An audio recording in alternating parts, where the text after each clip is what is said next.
are you dreaming of something more than just, a bigger bank account?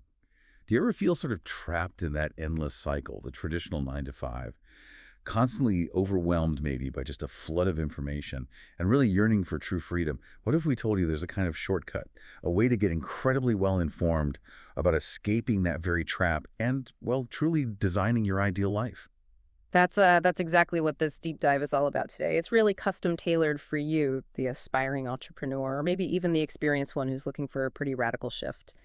Our goal today is really to cut through all the noise. We want to provide you with detailed, actionable tips on how to fundamentally redefine what success even means, how to dramatically increase your output, and ultimately liberate your life from those conventional constraints. We're talking about a blueprint for a complete lifestyle overhaul here. And our guide for this, Mm-hmm. this transformation, let's call it, is none other than the groundbreaking work of Timothy Ferriss. Specifically, we're digging into the potent insights from his seminal book, The 4-Hour Workweek. And this isn't just about launching a business, is it? No, not at all. It feels much bigger than that. It's like a complete redesign of your entire existence, moving away from that whole deferred life culture towards, well, immediate freedom. Right. Our mission today really is to extract the most powerful nuggets of knowledge from these sources.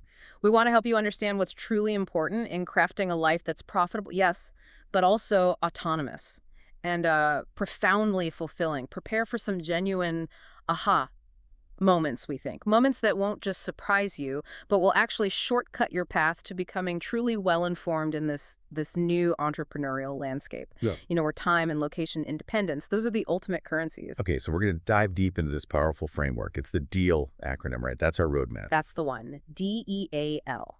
We'll start by defining your ideal lifestyle, the D. Then we'll move into eliminating what doesn't serve you. That's the E.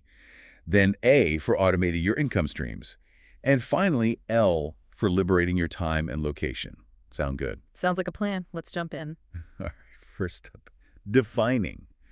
We often think of success in very traditional terms, don't we? Usually, it's measured by the size of our bank account. Yeah, the number. But the author of our source material, he really challenges this definition right out of the gate. He argues that most people, well, they don't actually want to be millionaires. What they truly want are the experiences and the lifestyle they believe only millions can buy. That's such a crucial distinction, and it's right where we begin with the D in DEAL, define. The core insight here is that the fantasy isn't just a number in a bank account, like you said. It's that image, isn't it? Rubbing cocoa butter on your belly in a hammock on some tropical beach. Or maybe spending months in a ski chalet, or just having the freedom to travel the world whenever you feel like it. Total freedom. Exactly. The real desire is complete freedom and these enriching experiences, not just piling up cash. And this raises a really important question. The source pushes us to think about this. What is the pot of gold that truly justifies spending the best, the most vibrant years of your life? Hoping for happiness way off in the last ones. That's such a profound question, because it shifts our focus entirely, doesn't it? The author compels us to distinguish between what he calls absolute income, which is just the raw dollar amount you earn. The paycheck number. Right. And relative income. Now, for many of us, absolute income is the only metric we've ever really considered, but relative income introduces this critical second variable, time. Exactly. Relative income is all about dollars per hour. But crucially, it's coupled with complete control over when you work, where you work, and importantly, with whom you work. The author calls this the freedom multiplier. The freedom multiplier. I like that. Yeah. It's the difference between, say, earning a high salary but being chained to your desk 80 hours a week, and earning maybe a more moderate income but only working 10 hours from a beach somewhere. That second person, even with less absolute income, is undeniably richer in terms of life experience and, control over their time. And to really drive this home for you, our listener, let's look at a concrete example from the source material. Imagine one person earning, say, $500,000 a year. Sounds great. Sounds fantastic. But they're toiling away for 80 hours every single week. Their hourly rate, it works out to just $25. Wow. $25 an hour. Now contrast that with someone who makes a seemingly modest $50,000 a year. But here's the key. They only work 10 hours a week. That second person is actually earning $100 per hour. It's a really eye-opening comparison, isn't it? In relative terms, that second individual is 4 times richer.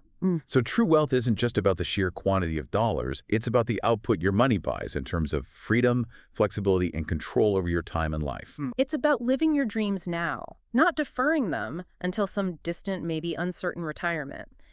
And this perspective, it fundamentally changes how we approach earning money in the first place. Yeah, it really does. And this leads us naturally to the power of lifestyle design, which is fundamentally about experimentation over, say, long-term commitment, that traditional multi-staged career planning that many of us grew up with. Go to school, get a job, climb the ladder for 4 years, then retire. The script. Right, the script. It's increasingly being replaced by this more dynamic concept. It's a much more agile approach, definitely. Lifestyle design offers, well, unparalleled flexibility. It allows you to test different ways of living without committing to some decades-long plan that, let's face it, can so easily be derailed by external factors completely outside your control. Like market fluctuations, tech shifts. Or even a global pandemic, right, we've seen that. When those traditional, supposedly safe options start to fail, the cost of a little experimentation outside the norm is often negligible compared to the potential upside. The source asks this great question. Flash forward to 2011.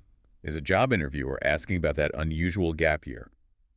And the implication is that these unconventional paths are not only becoming more accepted, but are increasingly seen as advantageous even.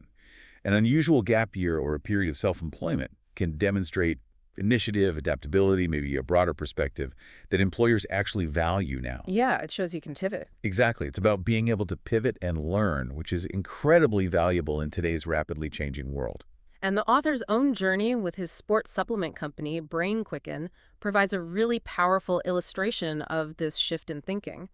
Despite achieving, immense financial success, generating over $40,000 a month, he found himself just burning out, working 12-hour days, 7 days a week. Yeah. This grueling schedule led him to that fundamental question: why do it all in the first place? He realized that simply accumulating wealth without freedom was still a form of entrapment. The financial success was there, sure, but the lifestyle wasn't. And that misalignment, that just led him to question everything. That story really drives home the idea that simply making more money isn't the end goal. It's what that money enables, isn't it? Yeah. But for many aspiring entrepreneurs, maybe the biggest hurdle isn't a lack of vision or even capital. It's often paralysis, rooted in uncertainty in that big one. The fear of failure. Huge blocker. Yeah. And the force argues that most people will actually choose unhappiness over uncertainty. It's kind of sad, really. It is. And the path to action, to genuine happiness, begins with simply defining your fears. This is what the author calls fear setting. It's an incredibly powerful tool because it cuts through that vague unease, that ambiguous anxiety. It forces you to precisely define your nightmare scenario, like the absolute worst 1 in a million disaster that could possibly happen if you take that leap. As Yoda famously said, right? Named, must your fear be, before banish it you can. Love the Yoda quote. You got to articulate your fears to strip them of their power. The author gives a really vivid personal account of this. He recounts his own experience when he was thinking about taking a sabbatical. He actually sat down and mapped out his worst-case scenario. Needing a temporary bartending job, maybe selling some furniture, perhaps incurring a small debt, things like that. And he realized this outcome would only be maybe a 3 or 4 on a scale of 10 for temporary impact. And easily reversible. Right, not the end of the world. Exactly. Meanwhile, the best case, or even the probable case scenarios for taking that sabbatical, they held like a 9 or 10 positive life-changing impact.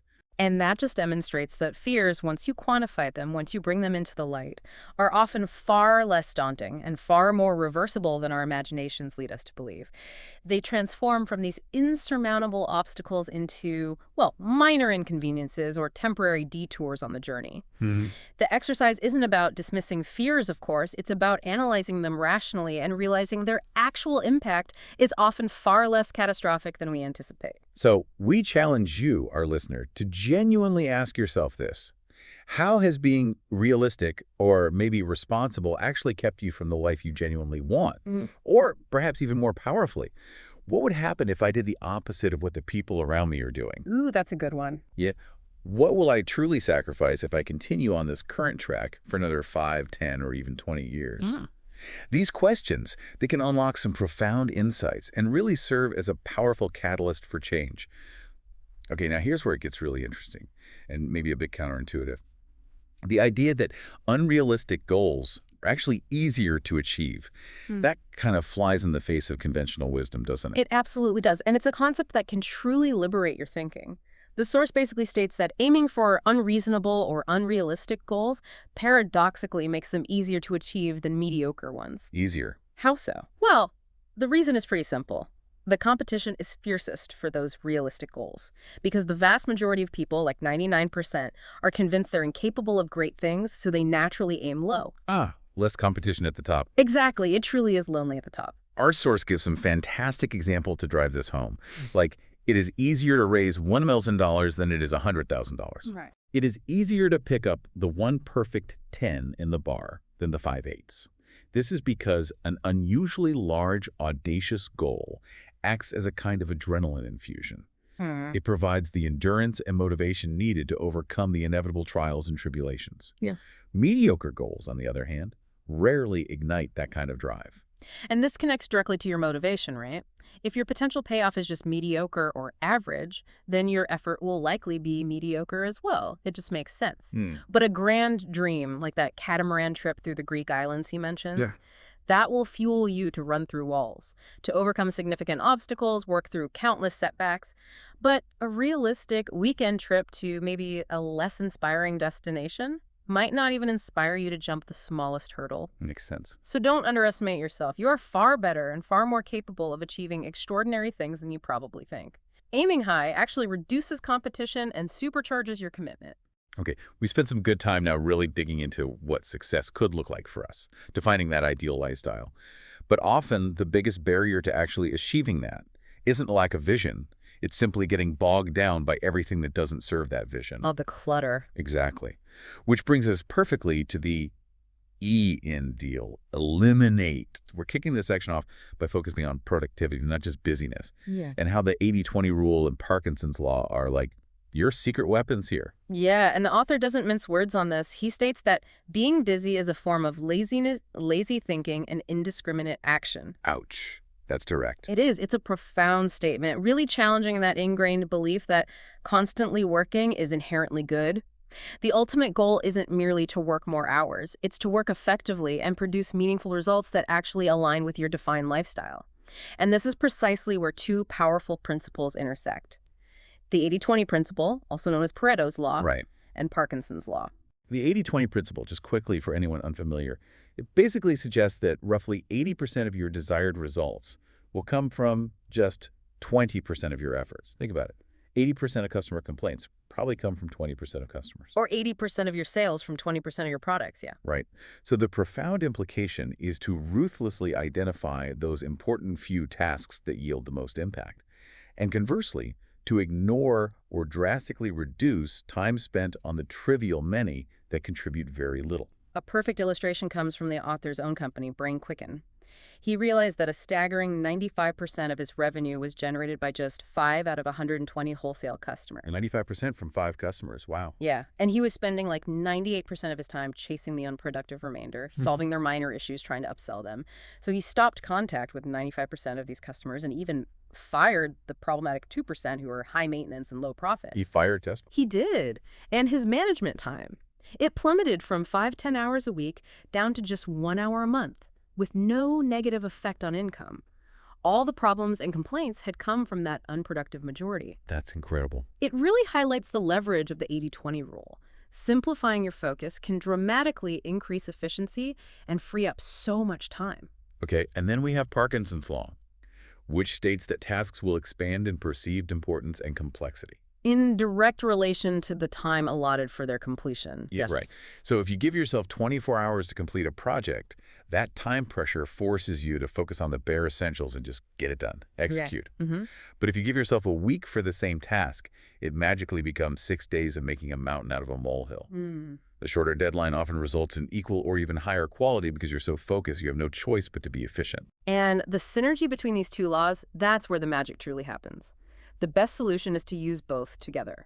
First, Apply 80/20 to identify the few critical tasks that contribute most to your income and goals. And then apply Parkinson's law by scheduling those critical tasks with very short, clear, and frankly aggressive deadlines. Squeeze the time. Exactly. This combination forces intense focus and prevents those minor tasks from consuming your entire day. We challenge you to ask yourself this. If you had to work only 2 hours a week, what would you actually do? What are the absolute essentials you couldn't afford to skip? That's a powerful thought experiment. Really forces you to prioritize. Yeah. Okay, building on this idea of focused effort and eliminating distractions, we need to talk about the low information diet, a concept about cultivating selective ignorance, which sounds weird, but makes sense in an age of overwhelming input. Exactly. In an era where information is just everywhere, what does it consume? Our most precious resource, our attention. As Herbert Simon, a Nobel laureate, wisely put it, a wealth of information creates a poverty of attention. Poverty of attention. Yeah, I feel that. We all do. To truly be productive and effective, to have that mental space for creative thought and impactful action, you must embrace selective ignorance. It's about consciously deciding not to consume information that doesn't serve your immediate goals. And the author actually lives this principle, doesn't he? He admits he never watches the news, bought only one newspaper in 5 years. Yeah. Yet he stays informed by simply asking others, hey, what's new in the world?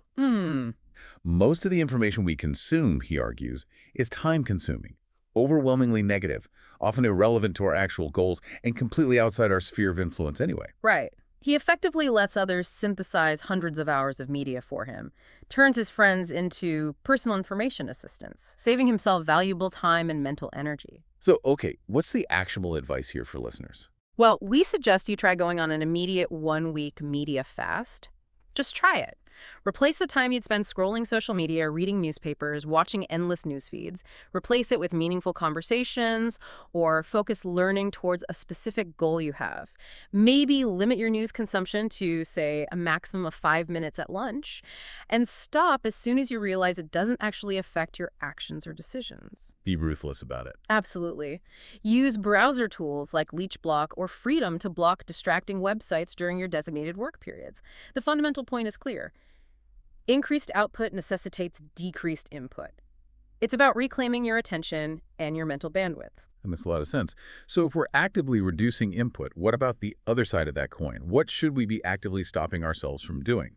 That's where the not-to-do list comes in. The author argues this is often more effective than the traditional to-do list because, well, as the source states, what you don't do determines what you can do. Absolutely. And it's a critical mindset shift, isn't it?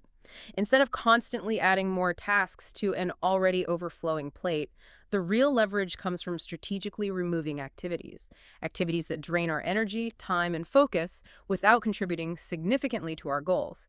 And the source provides a very specific and actionable not-to-do list that can dramatically impact your productivity and, frankly, your peace of mind. Okay, let's run through them. First up, and this might seem radical to some, do not answer calls from unrecognized phone numbers. Let them go to voicemail. Let them go to voicemail. Think about it. Who calls without leaving a message if it's genuinely important? Rarely happens. Services like Grand Central or Phone Tag can even transcribe your voicemails into text, letting you scan them quickly. Super useful. Yeah. This prevents unwanted interruptions and puts you in a much better negotiating position. Yeah. It forces the caller to state their purpose rather than letting them demand your immediate attention. Okay, next. A habit many of us struggle with. Do not check email first thing in the morning or last thing at night. Huh? Yeah, me too sometimes.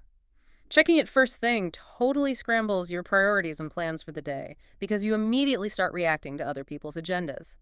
Doing it last thing can lead to insomnia. Fills your mind with worries or tasks right before bed. The advice is clear. Complete your single most important task for the day before 11 a.m., well before you open that inbox. Ensure you start your day proactively, not reactively. Another big one, especially in corporate settings maybe, do not agree to meetings or calls with no clear agenda or end time. The dreaded meeting about the meeting. Exactly. If the desired outcome and the agenda aren't explicitly defined and agreed upon beforehand, politely decline or propose an alternative.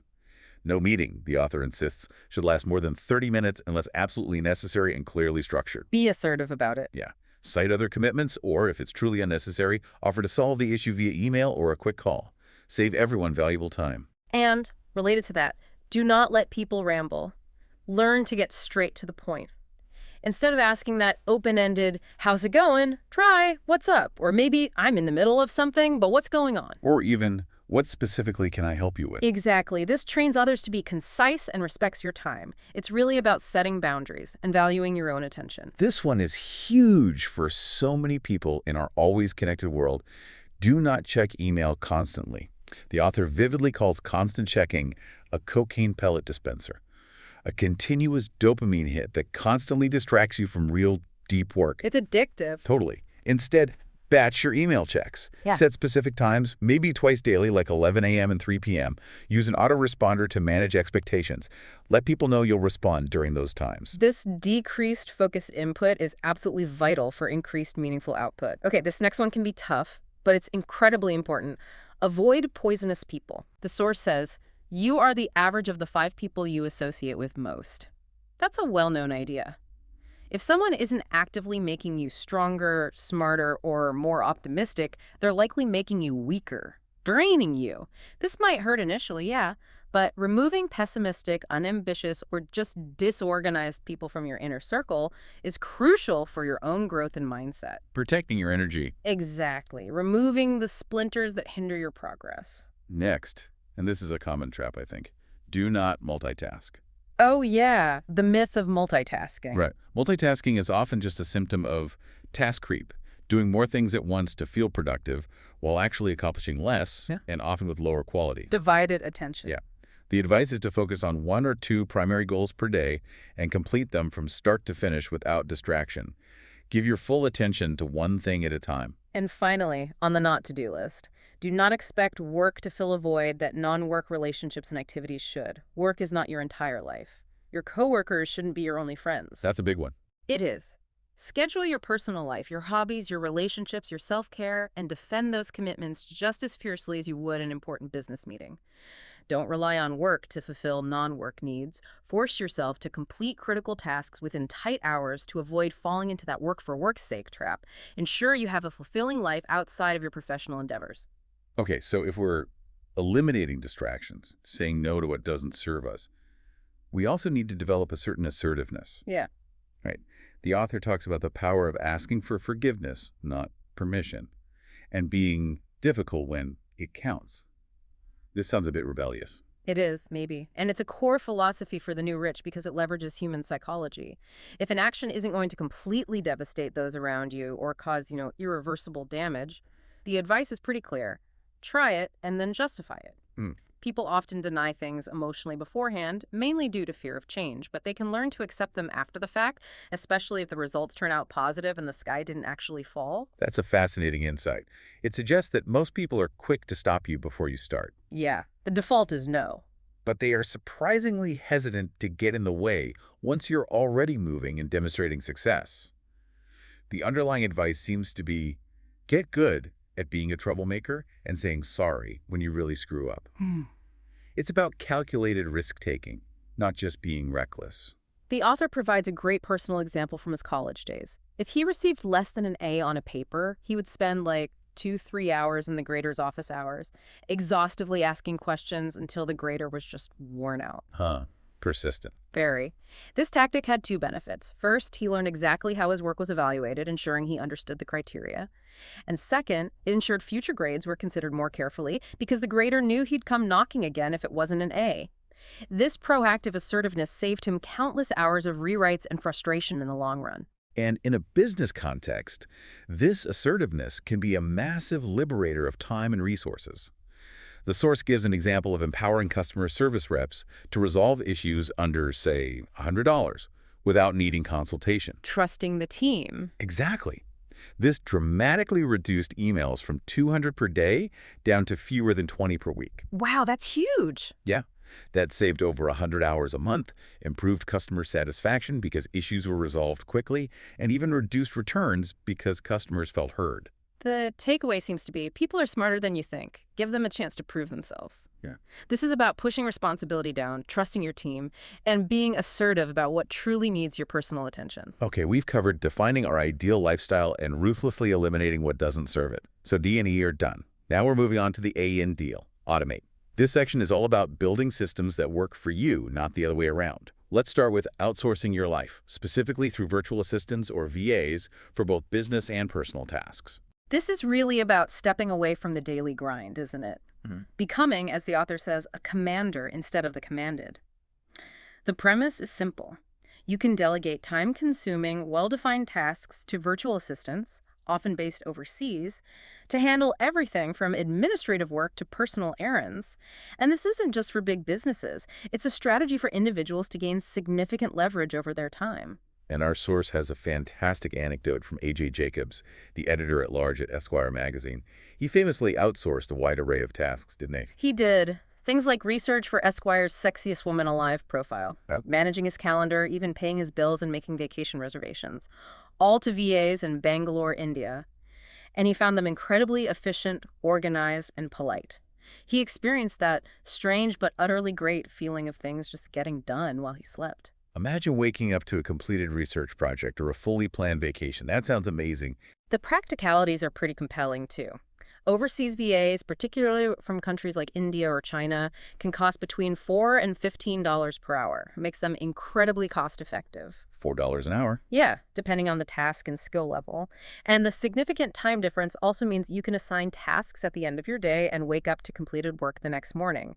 This creates a powerful, almost continuous workflow, letting you maximize your productive hours without physically working around the clock. So for our listeners who are thinking, okay, this sounds great, but how do I actually delegate effectively? What are the golden rules here? There are two crucial ones, according to the source. Golden rule #1. Each delegated task must be both time-consuming and extremely well-defined. You cannot outsource chaos. Yep. If you're running around like a headless chicken, just assigning a VA to do that for you won't improve anything. Right. Garbage in, garbage out. Exactly. You need to clearly articulate the task, the desired outcome, and the steps involved. And golden rule #2. Have some fun with it. Assign tasks like setting up lunch dates, finding unusual local experiences in your city, or even sending odd, humorous phone calls or emails to your boss. Maybe use discretion there. Yeah, maybe check with the boss first on that one. Probably wise. But being effective doesn't always mean being serious. Creativity can make delegation enjoyable. And what about communication and security when working with a VA? Those are often big concerns people have. Communication is absolutely critical. Requests should have, ideally, one possible interpretation, written at a second-grade reading level to ensure absolute clarity. Avoid jargon or ambiguous instructions. Always ask VAs to rephrase tasks in their own words to confirm understanding before they start. Oh, that's a good tip. Rephrase. Yeah, that simple step can prevent countless errors. Request status updates after a few hours of work, especially initially, and set short deadlines, ideally 48-72 hours, to maintain focus and prevent minor issues from becoming major problems. And for security, especially with personal or financial information. Key point: never, ever use debit cards for online transactions or with VAs. Credit card charges are much easier to dispute and reverse if there's an issue. Also, create new, unique logins and passwords for any sites a VA accesses on your behalf. Don't reuse passwords. Definitely don't. Most people reuse logins, and this precaution significantly minimizes potential damage if an account is ever compromised. The source mentions services like Brickwork for business tasks and YMII for both business and personal tasks as examples of remote executive assistant companies that can help connect you with qualified VAs. All right, now let's talk about creating a muse. This is one of the most liberating concepts in this entire deep dive, I think. This is about designing an automated income stream that works for you, independent of your direct time. A muse, yeah. It's specifically defined as an automated vehicle for generating cash without consuming time.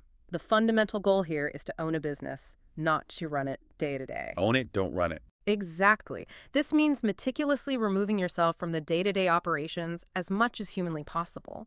Designing systems that function largely on their own, it's about building a machine that generates income, rather than you being a cog in that machine yourself. And what's truly fascinating here is how achievable this actually is. Because many ultra-successful companies don't actually manufacture their own products. Right? Or answer their own phones, handle their own shipping, or even service their own customers. A vast infrastructure of specialized companies exists to handle these functions, providing what the author calls rentable infrastructure. You don't have to build everything from scratch. Right. You don't have to reinvent the wheel for every single aspect of your business. An excellent example from the book is Doug, a musician. He built ProSoundEffects.com, a business selling sound libraries to film producers and gamers. And his method was incredibly elegant and hands-off. He used pay-per-click, PPC advertising, where he only paid when someone clicked his ad to drive targeted traffic to his site. He used a simple Yahoo shopping cart to take orders, and then critically, he drop-shipped the products. This means the manufacturers mailed the products directly to his customers. He never touched the inventory. Zero inventory management. Exactly. And crucially, Doug only paid the manufacturers up to 90 days later on what are called net 90 terms. For those unfamiliar, this means he had a full 3 months after the product shipped to pay his suppliers. So he collected money from customers first. Way before he had to pay his suppliers. Huge cash flow advantage. This hands-off system generated $10,000 per month with minimal personal time investment, a perfect example of a muse. So if you want to build a self-sustaining virtual business like Doug's, what's the blueprint? How do you remove yourself from the day-to-day operations? Well, the source outlines a pretty clear architecture. First, prioritize contracting specialized outsourcing companies over individual freelancers, especially for critical functions like fulfillment. Why? Reliability. Companies have built-in redundancy and management. Second, empower your outsourcers. Give them written permission to make inexpensive decisions starting, say, up to $100, then maybe increasing to $400 without consulting you every single time. Saves you bottlenecking things. Totally. Saves you time on approvals for minor issues and ensure they communicate directly with each other to solve problems rather than always routing everything through you. And there are distinct phases of removal. Right, to gradually automate your business. You don't just flip a switch and suddenly everything runs itself. Exactly. It's a progressive approach to automation. Phase I, 10 units week, you do everything yourself. This is absolutely crucial for learning the process, understanding customer needs, identifying common issues, and refining your product and offering. This initial grind provides invaluable insights you can't get any other way. You got to know the nuts and bolts first. Precisely. Phase II, 10 units week. Add an extensive FAQ to your website. This addresses common customer questions and reduces direct inquiries. Then, find local fulfillment companies, maybe start with ones that don't have setup fees or monthly minimums, and negotiate net 30 terms. You pay them 30 days after they provide services. Your contract manufacturer should ship products directly to this fulfillment house. You still never touch inventory. Phase III, 20 units week. Now you scale up. Use end-to-end fulfillment houses, dedicated credit card processors that handle all transactions, maybe even call centers or virtual receptionists. At this stage, you'll likely have the cash flow to afford these more sophisticated services, completely removing yourself from order processing and most customer service. And you even apply the 80-20 principle to your customer base during this automation process. That's interesting. Absolutely. Not all customers are created equal, right? Apply 80-20 to identify the 20% of customers who consume 80% of your time and resources. These are often the high-maintenance, low-profit customers. The squeaky wheels. Yeah, the ones always calling with minor issues. Consider firing them, like we discussed earlier, or putting them on autopilot with only self-service options. The source also strongly advises against international shipments, at least initially. Why? The complexity of customs, tariffs, increased shipping costs, and a higher rate of complaints and returns. It can quickly consume your precious time and negate profitability. Focus on a clear, manageable customer base first. Okay, now let's talk about product selection. This seems crucial for a successful muse. Where do you even begin finding a product that can be automated and profitable? The core idea here is start small, think big. As the author quips, if everyone is your customer, then no one is your customer. Makes sense. The key is to focus on a specific, targeted niche. Think about, I don't know, how to train German Shepherds for agility trials, or restoration products specifically for antique Ford Model T cars, rather than just dog lovers or car lovers. This focus significantly reduces your advertising costs, lowers competition because you're not fighting everyone, and actually allows you to charge premium pricing because you're serving a very specific, passionate need. And how do you brainstorm these product ideas without investing a fortune up front? Is there a low-cost way? The author suggests a cost-free brainstorming method. First, choose 2 markets you're already familiar with or genuinely interested in. Markets that have dedicated magazines where a full-page ad costs less than, say, $5,000 and the readership is above $15,000. Why the magazine criteria? Those magazines indicate a passionate, established audience that's already spending money in that niche. It validates the market exists. Then, consider these criteria for the product itself. Okay, first, pricing. Aim for products costing the customer between $50 and $200. Right. By that range. It's a sweet spot. It typically attracts lower maintenance customers. They're less likely to demand extensive service than those buying very cheap items, and it allows for higher profit margins. The author aims for an 8-10x markup, meaning a $100 product shouldn't cost you more than $10-12.50 to produce and deliver. Wow, 8-10x markup. Yeah. This reduces the number of units you need to sell to hit your target monthly income goal. Higher pricing also means fewer customers to manage overall, and higher margins give you a safety buffer for marketing costs or returns. Got it. Next criterion. Manufacturing time. Products should take no more than 3-4 weeks to manufacture, ideally only 1 to 2 weeks. This keeps your capital tied up for less time, reduces inventory risk, and allows you to quickly adapt to sales demand without stockpiling tons of excess inventory that might not sell. Keep it lean. And what's the recommended product type that fits these criteria particularly well? You mentioned this earlier. Information products. They are incredibly powerful for a muse. Why? They're low cost to produce initially, fast to manufacture, often digital delivery is instant, and crucially time-consuming for competitors to duplicate. The duplication barrier. Exactly. Unlike physical products that can often be easily reverse-engineered and replicated in weeks, think the latest sneakers, a comprehensive course or a detailed guide requires significant intellectual effort to reproduce well. It's harder for competitors to just copy-paste. Think about some of the top-selling infomercial products of all time. Many are information-based, like P90X or Rosetta Stone. But you don't need to be the ultimate world expert to create a valuable information product, do you? That sounds pretty intimidating for most people. Not at all. That's a common misconception. You just need to be perceived as an expert and certainly more knowledgeable than most for your specific minimal customer base, your niche. The source provides a fantastic 4-week plan to achieve this perceived expertise. 1. Join 2-3 related trade organizations with official-sounding names, instant credibility boost, and access to resources. 2. Read and summarize the top 3 best-selling books on your chosen topic. Condense their key insights. Boom, you instantly know more than 99% of the population on that subject. 3.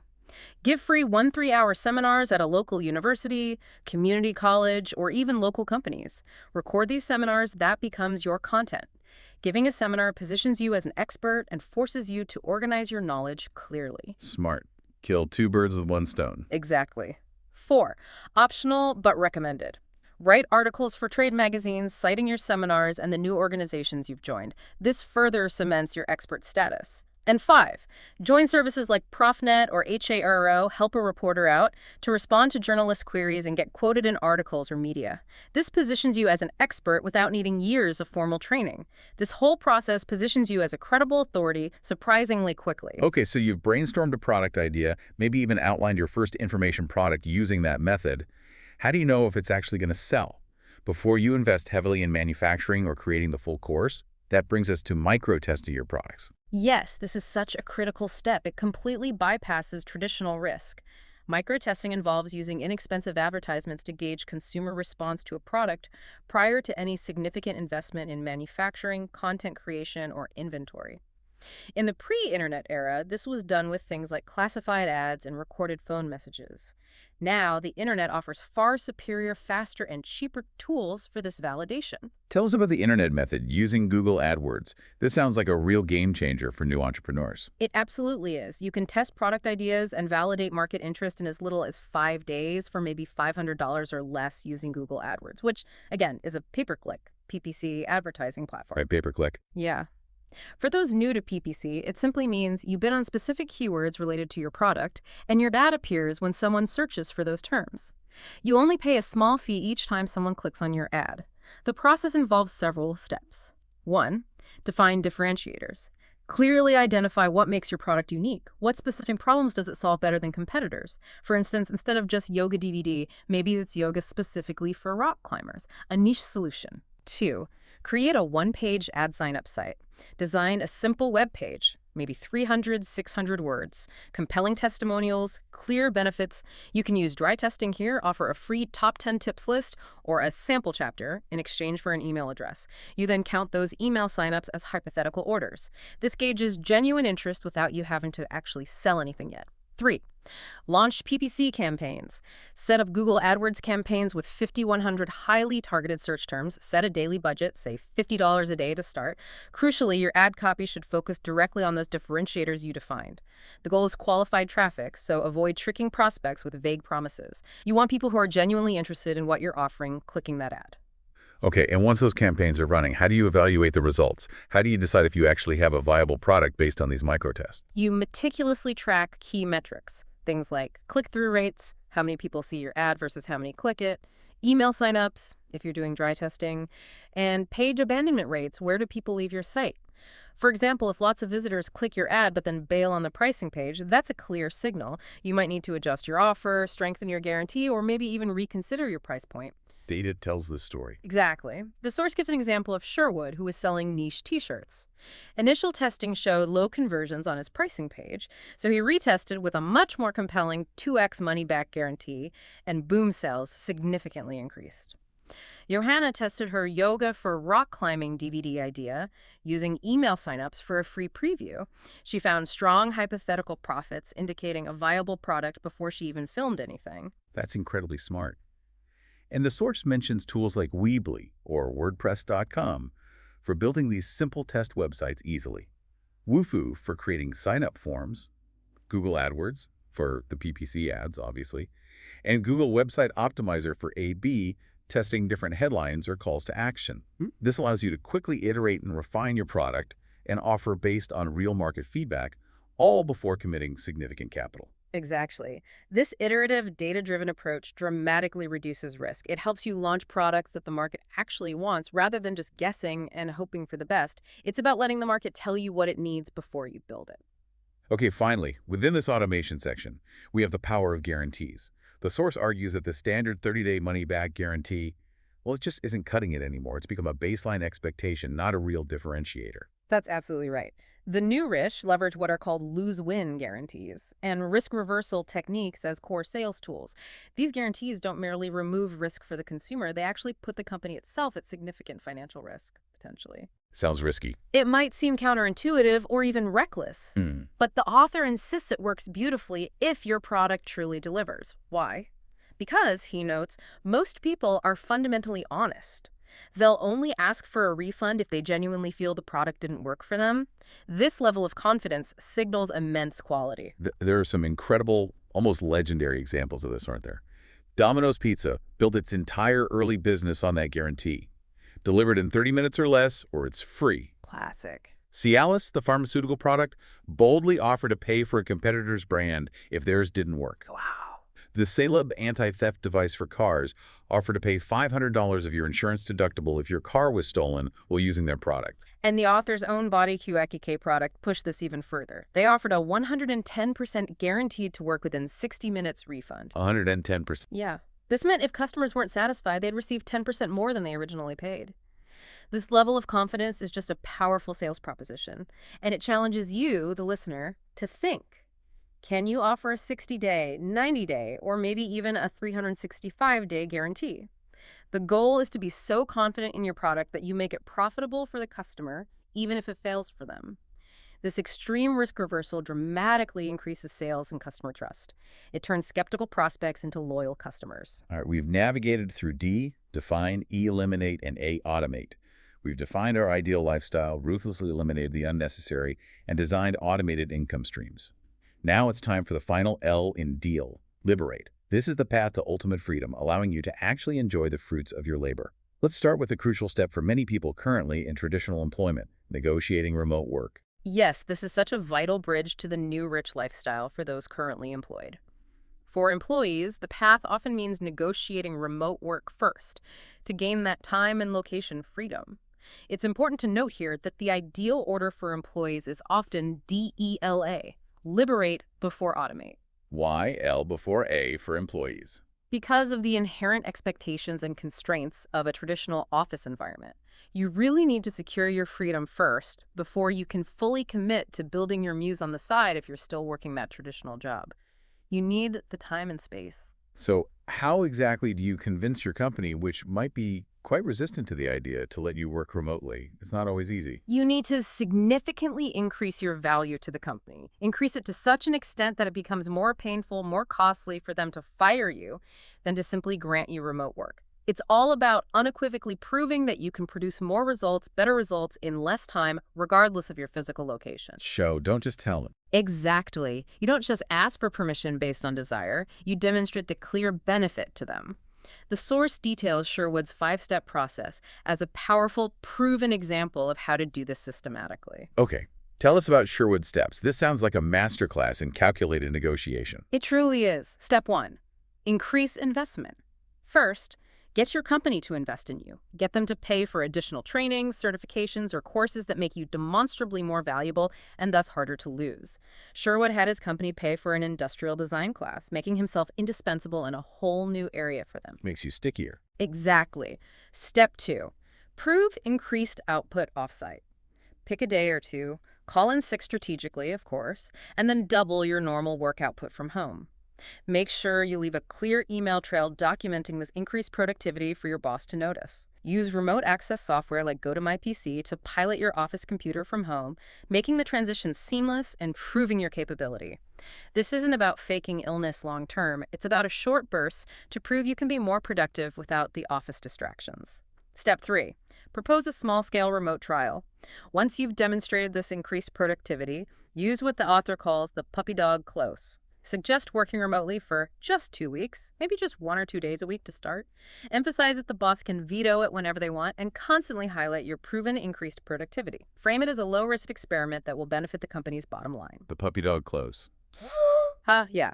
Step 4, extend remote work. Continue being highly productive during your trial period, and then gradually extend the remote days based on your consistently proven results. After the initial successful trial, maybe ask for 1 more remote day a week, then 2. Always reinforcing the increased output and positive outcomes. Step 5, request full-time remote trial. Finally, perhaps during a critical company project where your contribution is absolutely essential, propose a full-time remote trial. Maybe frame it as needing to visit relatives out of state for a few weeks. This makes it logistically difficult for your boss to just call you back into the office. The key here, though, is to be prepared to quit if necessary. Ideally, having an alternative income source like a muse already generating cash gives you immense leverage. Sherwood had his shirt sales, which allowed him to make the request with confidence. And what are some general negotiation tactics to keep in mind throughout this whole process? Timing is often crucial. When you ask can be more important than how you ask. Pinpoint your boss's main concerns. Are they worried about perceived loss of control? Communication issues, decreased team cohesion, acknowledge the validity of their concerns, don't dismiss them, and then offer concrete solutions or mitigation strategies for each one. Address the fears directly. Right. Don't accept vague refusals like, it just won't work. Ask for specifics. Offer to create a measurable plan with check-ins. And always remember the ultimate principle. The person who has more options has more power. Don't wait until you need options to start searching for them. Cultivate them proactively, whether it's through your muse, your increased value at work, or even exploring other job prospects quietly. Okay, building on that freedom, let's explore mini retirements. This is a truly transformative concept designed to replace those traditional short vacations with truly immersive, life-changing experiences. Sounds amazing. It really is a different way of thinking about travel and life. Instead of short, infrequent binge travel where you try to cram too much into too little time and come back exhausted. The whirlwind tour. Exactly. The author advocates for mini retirements. This involves relocating to one place for an extended period, typically 1 to 6 months, maybe even longer. And this isn't merely an escape from work, it's a profound re-examination of your life. It offers a blank slate to maybe disincorporate old, unhelpful habits, learn a new skill or language deeply, and truly rediscover yourself outside your usual context. The goal is to experience the world at a speed that allows for genuine immersion, rather than just superficial sightseeing. And the financial realities here are often surprising, aren't they? Many people assume extended travel like this is prohibitively expensive. Absolutely. The economic argument is incredibly compelling, often counterintuitive. The source provides stunning examples of living like a king, or at least very comfortably, for less than typical U.S. rent or mortgage payments. Imagine a penthouse apartment in Buenos Aires for $550 a month, including cleaners, security, utilities, with 4- and 5-star meals for just $10 a day, private Spanish lessons for $5 an hour. Private tango lessons for $8.33 an hour. That's insane. Or an enormous apartment in Berlin for $300 a month. Meals for $18 a day. High-quality German language instruction for $175 a month, which often pays for itself through significant public transport discounts you get as a student. Your money, once your time and location are freed, is often worth 3 to 10 times as much in many desirable destinations.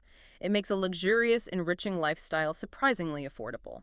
So, for listeners who are now considering this radical shift to mini retirements, what are some key practical travel tips they should keep in mind? Okay, few key ones. First, packing light. Embrace the buy it there, BIT method. Seriously, travel with only the absolute essentials, maybe just a carry-on backpack. Allocate a small $100, $300 settling fund for on-the-spot purchases like toiletries, specific clothing items you might need locally, or small household necessities. The goal is to get rid of the 80% of belongings you rarely use anyway. This creates immense mental space as well as physical freedom. Don't lug your life around. Less is more. Absolutely. Second, airfare. Don't just book direct flights from home. Consider buying one main ticket to a major international hub city. Then, use cheap local airlines like Ryanair or EasyJet in Europe, or regional carriers in Asia or South America for onward travel, often for as little as $10, $50 per leg. Flexibility with your dates is also absolutely key for finding the best deals. Third, housing. Explore free options like global freeloaders, couch surfing, or hospitality club for short stays, especially when you first arrive, to meet locals and get oriented. For longer periods, Home Exchange International allows you to swap homes with someone, which can be incredible. Or language school staff are often excellent resources for finding affordable local rentals that aren't advertised to tourists. This allows you to live like a local, not just stay in a hotel bubble. Good tips. What about staying connected? Fourth, connectivity. Use Skype or similar VoIP services for super cheap international calls back home. You can even get services that forward a U.S. number to your foreign cell phone, making your travel virtually invisible to clients or colleagues back home if needed. Always get a local SIM card immediately upon arrival for affordable data and local calls within the country. Don't rely on expensive roaming. And fifth, tax planning. This is a huge one that many people overlook. If you spend at least 330 full days out of any consecutive 365-day period outside the U.S., you may be eligible for a significant foreign earned income exclusion. Currently, it's up to around $85,700 cited in the source, though that number changes. Check IRS Form 2555EZ. This allows significant time back in the U.S. for visits while still potentially benefiting from substantial tax savings, making these extended stays even more financially viable. And what about mini retirements with children? The source even touches on that, which might be a big concern for parents listening. Indeed. And the source notes that children are often used as an excuse not to be adventurous. But it argues it doesn't have to be. Many new rich parents successfully integrate their children into this lifestyle. Robin, a parent featured, recommends doing a shorter trial run first, maybe a month somewhere. Also, arrange language classes upon arrival for the whole family. It becomes a shared learning experience. She even suggests a fun bribery system for good behavior, like virtual cash earned for accomplishments, which can then be spent on souvenirs or treats. Practical parenting. Right. The consensus from those doing it seems to be that exposing children to new environments, different cultures, and new languages is an invaluable investment in their education and global perspective. Far outweighing missing some traditional schooling for a period, it's world schooling. Okay, finally we arrive at maybe the most crucial part. The mental shift required for true liberation. Overcoming boredom and finding purpose. It's not just about stopping work, it's about what you do with that newfound freedom. This is where the real work of self-discovery begins, isn't it? This is such a profound insight, and often the most overlooked aspect of this whole lifestyle. The author states, quite starkly, too much idle time is no more than fertilizer for self-doubt. Eliminating the 9 to 5 doesn't automatically equate to happiness. In fact, it often leaves a vacuum, a lack of structure. The truly fulfilled new rich, the ones who sustain this, find enduring purpose through a combination of two things: continual learning and service to others. Without a structure, your automatic tribal unit from work disappears, and those voices in your head can get louder with the big existential questions. Yeah, the problem is that after the initial kid in a candy store phase of freedom where you're just enjoying the novelty, sleeping in, doing whatever. The honeymoon period. Right. Self-doubt and maybe even social isolation can start to creep in. Yeah. Without the inherent structure of a job, those big questions like, what the hell should I do with my life, become much harder to fend off. Your sense of identity, which might have been strongly tied to your profession, can feel like it's disappearing, and that can be really disorienting for people. The solution, according to the source, lies in proactive engagement with two core areas. First, continual learning. This is a powerful antidote to boredom and self-doubt. Travel, in particular, is highlighted as a fantastic catalyst for learning. It challenges your prejudices, accelerates personal growth, and forces you to adapt constantly. The author suggests obsessing on new skills and cultures. Whether it's learning Irish Gaelic, trying the sport of hurling in Ireland, kickboxing in Thailand, or mastering a musical instrument. It's about constantly upgrading your brain, embracing a new learning curve, and finding new passions to replace the structure that work used to provide. Keep growing. And the second solution, equally powerful, is service to others. Yes. Engaging in philanthropy or volunteering can provide immense purpose and meaning that money alone simply cannot buy. The source mentions resources like Charity Navigator for identifying reputable charities you might want to support, First Giving for creating personal fundraising pages for causes you care about, and Network for Good for finding local and international volunteer opportunities. And this can even be seamlessly combined with your mini retirements, right? Absolutely. Imagine spending 6 months or more immersing yourself in a culture and volunteering locally. Perhaps building wheelchairs in Ecuador, teaching English in Vietnam, or participating in archaeological excavations in Jordan. It's about giving back, connecting with the world in a really meaningful way, and finding deeper fulfillment beyond just personal pleasure or consumption. It adds another layer of richness to the experience. And throughout all of this, a critical mindset reframing is necessary. The source wisely advises, don't confuse complex with difficult.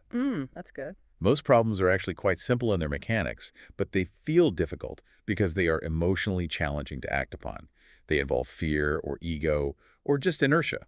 And a powerful mantra to adopt is, pride is stupid. Being able to quit things that don't work is integral to being a winner. Don't cling to a failing idea or a bad situation just out of ego or sunk cost fallacy. The author recounts a poignant cheesecake metaphor to illustrate this exact point. Ah, yes, the cheesecake story. He once ate an entire batch of totally inedible cheesecake, simply because he had made it himself.